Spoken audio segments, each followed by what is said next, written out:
जय श्री कृष्ण दोस्तों, मैं Manish Bansal, motivational speaker, life and business coach. आप सभी को जन्माष्टमी पर्व की बहुत बहुत हार्दिक शुभकामनाएं देता हूं और भगवान श्री कृष्ण से प्रार्थना करता हूं कि यह जन्माष्टमी पर्व आपके जीवन में बहुत सुख, शांति और समृद्धि लेकर आए। हमारी पूरी टीम की तरफ से, हमारे परिवार की तरफ से आप सभी लोगों को जन्माष्टमी की बहुत बहुत हार्दिक शुभकामनाएं।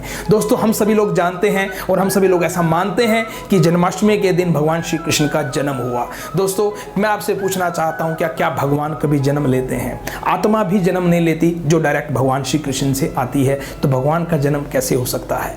भगवान श्री कृष्ण प्रकट हुए थे, उनका जन्म नहीं हुआ, इस बात को हमें मानना है। जैसे कि हमें मालूम है कि सूर्य जो है वो पूर्व दिशा से प्रकट होता है। क्या पूर्व दिशा ने सूर्य को जन्म दिया?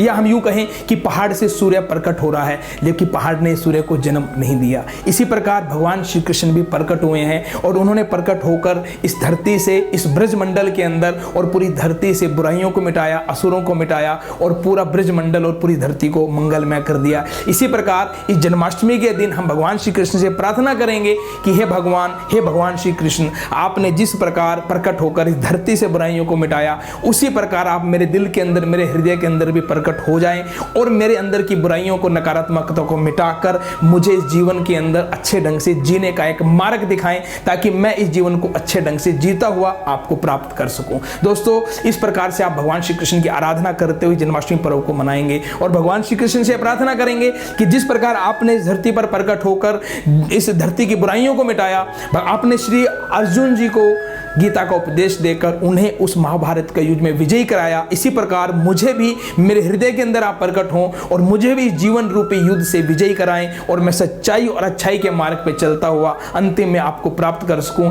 इस प्रकार से अगर आप प्रकट होने के लिए भगवान श्री कृष्ण जी आराधना करते हुए ही जन्माष्टमी पर्व को मनाएं। दोस्तों, यकीन मानिए कि आप अगर भगवान श्री कृष्ण को प्रकट होने के लिए अपने हृदय को उस तरह का स्थान बनाने की कोशिश करेंगे तो भगवान श्री कृष्ण आपके अंदर जरूर प्रकट होंगे और आप इस जन्माष्टमी के पर्व संकल्प लें कि हम उनके जीवन के प्रसंगों के अंदर से अगर कुछ भी सीखकर कुछ भी अपने जीवन में लागू कर पाएं तो जीवन में हमारे बहुत खुशियां और बहुत सुख शांति आ सकती है। भगवान श्री कृष्ण की पूरा जीवन सीखों से भरा हुआ है, उनका एक एक प्रसंग बहुत सारे सीखों के साथ भरा हुआ है और मैं अपने वीडियो के माध्यम से उन प्रसंगों को लाने के लिए प्रयास करूंगा कि जिनसे हम अगर कुछ भी सीखकर अपने जीवन में उतार पाएं तो हमारा जीवन बहुत अच्छा, सुखमय और खुशी से भर सकता है। हम अपने निजी और व्यावसायिक जीवन में उन बातों को उतार कर इस जीवन को बड़ा सुख और खुशी में बना सकते हैं। एक बार फिर से आपको हमारे पूरे परिवार, हमारी पूरी टीम की तरफ से इस जन्माष्टमी पर्व की बहुत बहुत शुभकामनाएं। बड़े हर्षोल्लास के साथ, उत्साह के साथ इस जन्माष्टमी पर्व को मनाएं और भगवान श्री कृष्ण आपके जीवन में सुख, शांति और समृद्धि लेकर आए,